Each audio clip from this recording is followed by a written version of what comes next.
નમસ્તે. Only for study ચેનલમાં તમારા દરેક મિત્રોનું હાર્દિક સ્વાગત છે. તો આજે મિત્રો આપણે વિડીયોમાં જોવાના છે કે ગુજરાતની કોઈ પણ સ્પર્ધાત્મક પરીક્ષા હોય મિત્રો, એટલે કે તલાટી હોય, જુનિયર ક્લાર્ક હોય, વનરક્ષક હોય, પીઆરસીએ હોય મિત્રો, પોસ્ટ કોન્સ્ટેબલ હોય કે મિત્રો કોઈ પણ સ્પર્ધાત્મક પરીક્ષા હોય, એના માટે મિત્રો તમારી સમક્ષ આપણે એમસીક્યુ પ્રકારની મિત્રો સિરીઝ લઈને આવ્યા છે.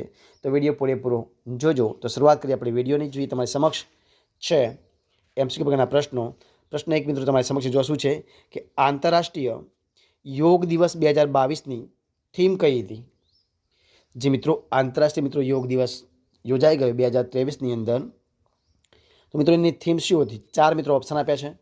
તો મિત્રો તમે ઓપ્શન જોઈ લેજો. સાચો જવાબ મિત્રો શું બનશે? જવાબ મિત્રો બનશે ઓપ્શન અ આવશે, એક પૃથ્વી એક સ્વાસ્થ્ય માટે યોગ. ઓપ્શન એ જવાબ આવશે. શું આવશે? એક પૃથ્વી એક સ્વાસ્થ્ય માટે યોગ. એટલે કે ઓપ્શન એ છે જવાબ બનશે. જોઈએ પ્રશ્ન આગળ મિત્રો શું છે બીજો પ્રશ્ન. જો પ્રશ્ન બીજો છે શું છે કે વર્ષ 2023માં કેટલામાં આંતરરાષ્ટ્રીય યોગ દિવસની ઉજવણી કરવામાં આવી હતી મિત્રો? તો કયા નંબરના? 4 ઓપ્શન આપે મિત્રો. જવાબ શું આવશે? એમાં મિત્રો જવાબ બનશે બીજા નંબરનો કે 9મા નંબરના. કયા મિત્રો? 9મા. એટલે ઓપ્શન બ જવાબ બનશે 9મા નંબરના મિત્રો યોગ દિવસની ઉજવણી કરવામાં આવી હતી. જોઈએ પ્રશ્ન આગળ શું છે પ્રશ્ન. તો કે ભગવાન જગન્નાથજીની રથયાત્રા ક્યારે યોજાશે? એમાં મિત્રો 3 ઓપ્શન છે. તો ક્યારે યોજાય મિત્રો? તો યોજાય છે અષાઢી બીજના રોજ, એટલે કે ઓપ્શન ક જવાબ આવશે. શું આવશે? ઓપ્શન ક જવાબ અષાઢી બીજના રોજ. જોઈએ પ્રશ્ન આગળ કે રથયાત્રા દરમિયાન કરાતી પહિંદ વિધિ શું છે? રથયાત્રા દરમિયાન કરાતી પહિંદ વિધિ એ શું છે? કઈ વિધિ છે? તો મિત્રો એમાં જવાબ શું આવશે? જવાબ આવશે ઓપ્શન ડ, સોનાની સાવરણી વડે રથની સફાઈ કરવી. શું કહે છે કે સોનાની સાવરણી વડે રથની સફાઈ કરવી એને મિત્રો પહિંદ વિધિ કહેવામાં આવે છે. એટલે ઓપ્શન ડ જવાબ બનશે. જોઈએ પ્રશ્ન આગળ કે Special Olympic World Summer Games 2023નું આયોજન ક્યાં કરાયું હતું? તો મિત્રો એનો જવાબ શું બનશે? જવાબ બનશે ઓપ્શન ડ, જર્મની અંદર. મિત્રો ક્યાં કરાયું હતું? જર્મનીમાં. એટલે ઓપ્શન ડ જવાબ બનશે. જોઈએ પ્રશ્ન આગળ શું છે પ્રશ્ન કે Special Olympic World Summer Games 2023માં ગુજરાતના મનોદિવ્યાંગ ખેલાડીઓએ કેટલા મેડલ પ્રાપ્ત કર્યા હતા મિત્રો? તો મિત્રો કેટલા કર્યા હતા? જવાબ આવશે ઓપ્શન અ 14 જવાબ. કેટલા મિત્રો? 14 મેડલ પ્રાપ્ત કર્યા. એટલે ઓપ્શન અ જવાબ બનશે. જોઈએ પ્રશ્ન આગળ કે આઓ મિત્રો કયો? આઓ ગાંવ ચલે હમ પ્રોજેક્ટ શાની સાથે સંબંધ ધરાવે છે? તો મિત્રો શાની સાથે સંબંધ ધરાવે છે? જવાબ બનશે ઓપ્શન અ ગ્રામીણ કક્ષાએ આરોગ્ય સેવાઓ સરળતાથી પૂરી પાડવી. કઈ આવશે મિત્રો? ગ્રામીણ કક્ષાએ આરોગ્ય સેવાઓ સરળતાથી પૂરી પાડવી. એટલે કે ઓપ્શન અ જવાબ બનશે. ત્યારબાદ જોઈએ આગળનો પ્રશ્ન કે રાજ્ય સરકાર દ્વારા વર્ષ 2019 માટે શ્રેષ્ઠ ફિલ્મનો પારિતોષિક કયા ફિલ્મને એનાયત કરવામાં આવ્યો હતો? તો મિત્રો એમાં જવાબ શું આવશે? તો એમાં જવાબ બનશે ઓપ્શન ક હેલ્લારો. મિત્રો કયો હતો? હેલ્લારો. એટલે કે ઓપ્શન ક જવાબ આવશે હેલ્લારો. જોઈએ પ્રશ્ન આપણે આગળ શું છે પ્રશ્ન જો કે રાજ્ય સરકાર દ્વારા 2019 માટે શ્રેષ્ઠ અભિનેતાનો પારિતોષિક કયા અભિનેતાને એનાયત કરવામાં આવ્યો હતો મિત્રો?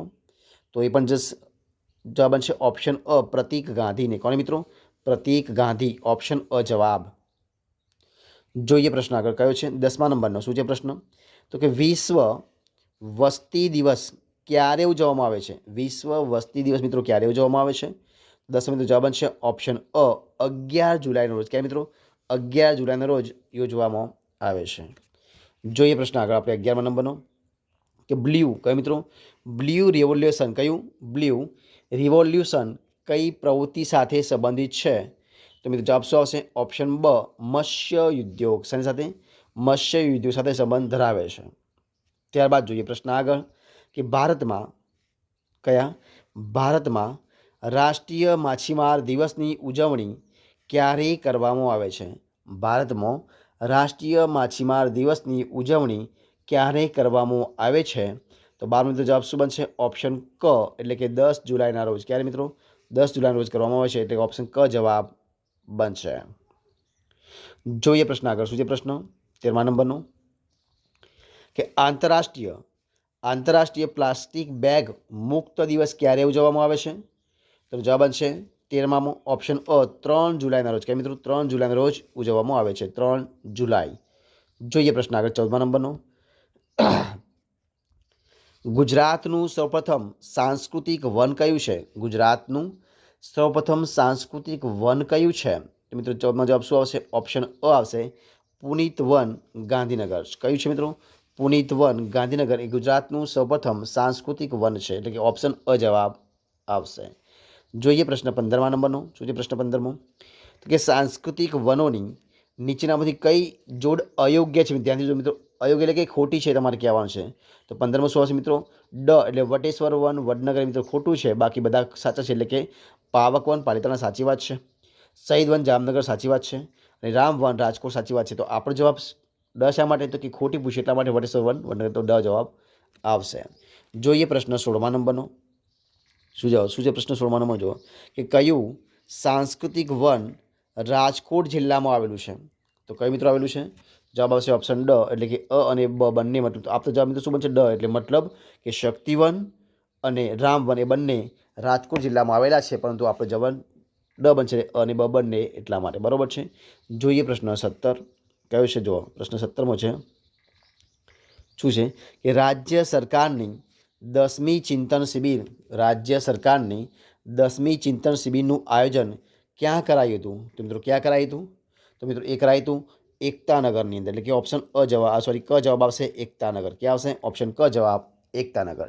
તો મિત્રો આ પ્રમાણે આપણે આ પ્રશ્નો જે છે MCQ પ્રકારના એ મિત્રો અહીં આપણે એનો વિડીયો પૂરો કરીએ છીએ ભાગ 1ની અંદર. તો જો મિત્રો તમને વિડીયો ગમ્યો હોય તો એને લાઇક કરજો, કોમેન્ટ કરજો, તમારા મિત્રોને વિડીયો શેર કરજો, અને છેલ્લે જો ચેનલમાં નવા હોય, ચેનલ સબસ્ક્રાઈબ ન કરી હોય તો ઓનલી ફોર સ્ટડી ચેનલને સબસ્ક્રાઈબ કરવા માટે વિનંતી છે. ફરી મળીશું એક નવા વિડીયો સાથે, નવા ટોપિક સાથે. ત્યાં સુધી બની રહો. જય હિન્દ, જય ભારત.